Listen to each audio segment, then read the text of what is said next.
Hello friends and welcome to Pathologic Volume 4, Episode 14. Today we are going to be solving a Fillomino puzzle, and faithful viewers may be wondering, didn't we solve a Fillomino just a few days back?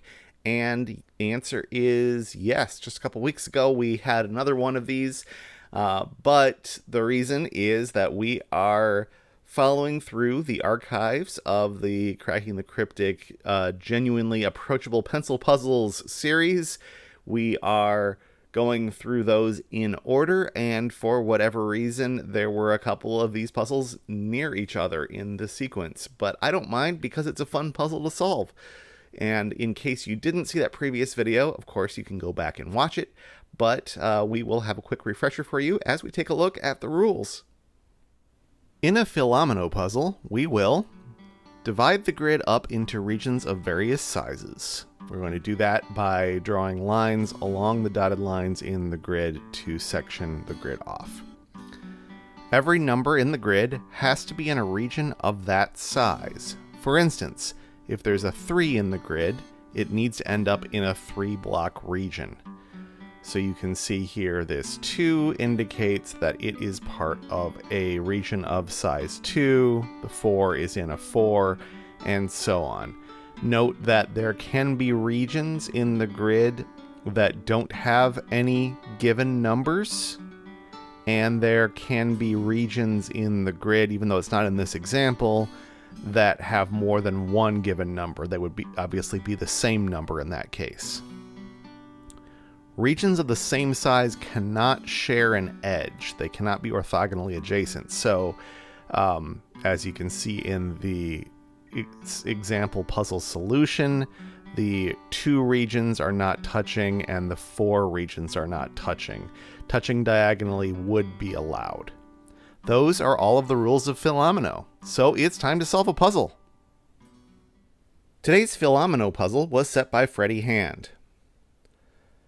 We've got a number of 1s in the grid that are given to us, and the PuzzleLink interface that we're using here is kind enough to automatically put in the gray borders around those. So they're obviously already completed. We also have a completed 2 region right here.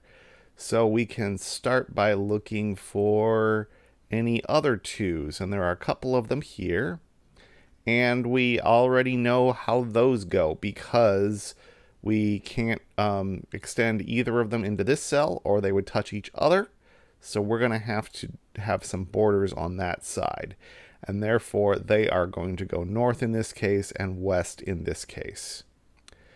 This region over here now can't be chopped up because if it was chopped up in any way, we'd have a 1 next to a 1. So this is in fact a 3 region right there. None of these 3s can enter this center square because then they would all be touching each other and we'd have more than 3 cells there. So this is by itself a 1. And the 3s are all going to extend outward in each of those cases.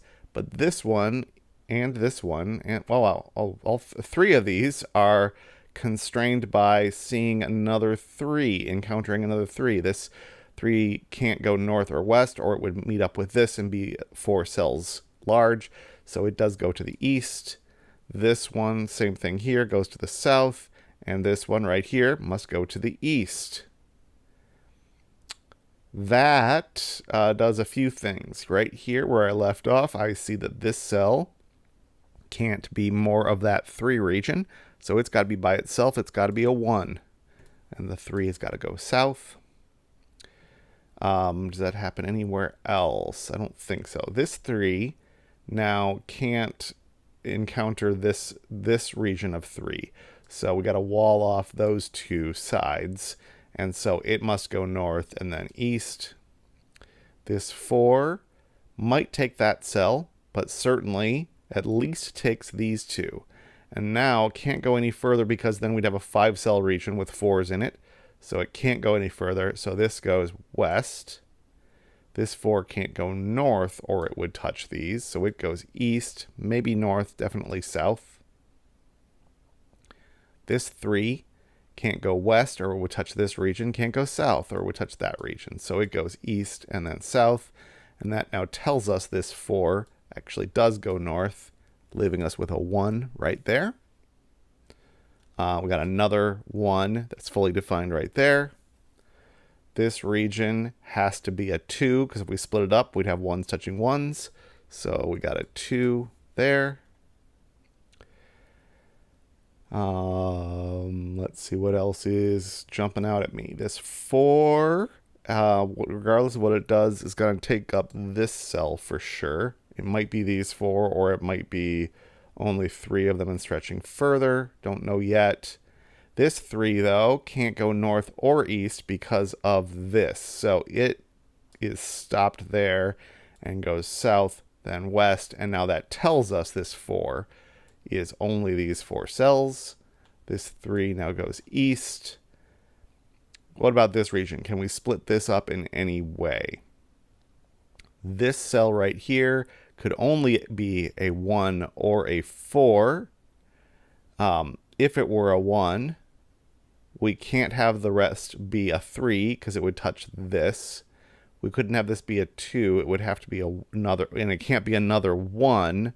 So there are no possibilities. So this, in fact, is a 4 region. This 4 has to extend north, and in fact only has 4 cells it can reach. This 3 now needs to go left. How about here? What number can this be? Can't be a 1. Can't be a 2 because it would hit these 2s. It can't be a 3 because of these regions. So, and it can't be any larger than 4 because there's not enough room. So it is a 4 meeting up with that 4. That tells us that this 3 comes over here. Now this cell can't be a 1, can't be a 3, no room for a 4, so it's a 2. This cell can't be a single, so it's got to be a larger number. The only possibility is this 3. And then we're left with these 3 cells. We can't have that be a region by itself because we'd have a 3 touching a 3. So this is split into, obviously not 3 singles. It's got to split it into a 2 or 2 into 1. And the 2 has to be down here because of this 1. So this is a 2 going there. And that is a 1. And that is how we solve a Fillomino again.